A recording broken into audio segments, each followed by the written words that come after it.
So another case that is fueling the growing debate in this country over religious freedom. This one involves a Muslim flight attendant who was suspended for refusing to serve alcohol in accordance with her faith. She's a convert a couple of years ago, I believe. She filed a discrimination complaint against the airline ExpressJet and says, quote, "I don't think that I should have to choose between practicing my religion properly or earning a living. I shouldn't have to choose between one or the other because they are both important." David Webb is the host of the David Webb Show on SiriusXM Patriot, a columnist for The Hill and a Fox News contributor. And Marjorie Clifton is former consultant for the Obama campaign and principal at Clifton Consultant. Welcome to you both. Good morning to you. Good morning, Martha. So we keep seeing these religious liberty cases cropping up, and in a perfect world, they should all be handled fairly and really in a colorblind and religious blind way in terms of the way that our country operates and believes in religious freedom. So, David, what do you make of these two very prominent cases at the moment?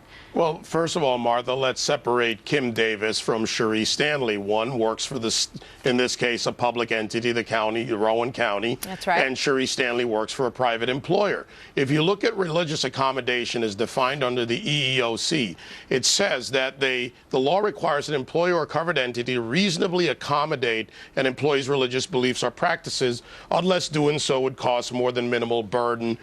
When you look at her case, she knew the requirements of the job. She took the job willingly. A job is not a right. She was accommodated by her supervisor to the extent that it causes basically a problem for others and for many who fly.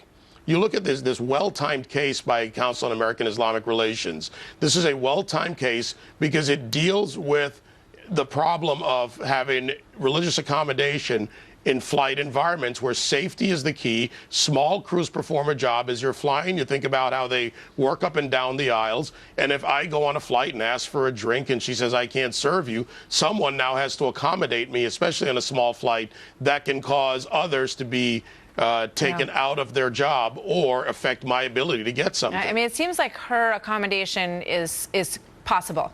She could take the order, somebody else could drop it off. It doesn't seem like it's that hard to get around this particular accommodation. And by the way, Martha, she can also, like in the Target case, take another job with ExpressJet where she doesn't have to serve alcohol, for instance, working a desk. Agreed. She might not even want to, be around it. She might be wanting to find something that she won't be exposed to, the alcohol, and be around it to that extent. When you look at the Kim Davis situation, Marjorie, she works, as David has pointed out, for the government. And she's now in jail without bail for standing up for what she believes. Yeah, and it's interesting as you look at these cases. I think part of the ExpressJet story, I think there's still some facts missing. And it looked like the employer actually did make the accommodation and it was working fine. It was actually with the coworkers where problems arose and then she was given the time off. And I think the real question to me is also a cultural one. And I think it is a difficult, it's like as an alcoholic, you would not want to take a job as a bartender. So there's certain jobs I think that it's right to say, you don't have to take this job. There's other roles for you. But in some instances, what we have to look at closely is, again, that sensitivity and where culture becomes a challenge. So they were talking about her wearing her hijab, her headdress, and reading funny writings and things like that. So when it becomes a fear-based thing, that is unfair, and that is unfair treatment. And so it will be interesting to see as the details unroll, how these facts play out. But it's important to look at. It's also interesting when you look at left versus right in these issues. Everybody sort of is a freedom fighter for their own cause. But when it comes to the other side of fighting for things like, sanctuary cities, where laws have not been upheld, you'll hear the other side, David, saying, that's okay because these people are making a statement that is meaningful to them.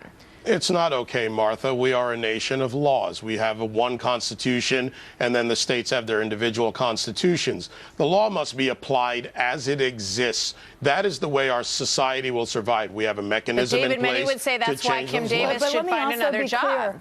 Right, and by the way, Kim Davis does have that.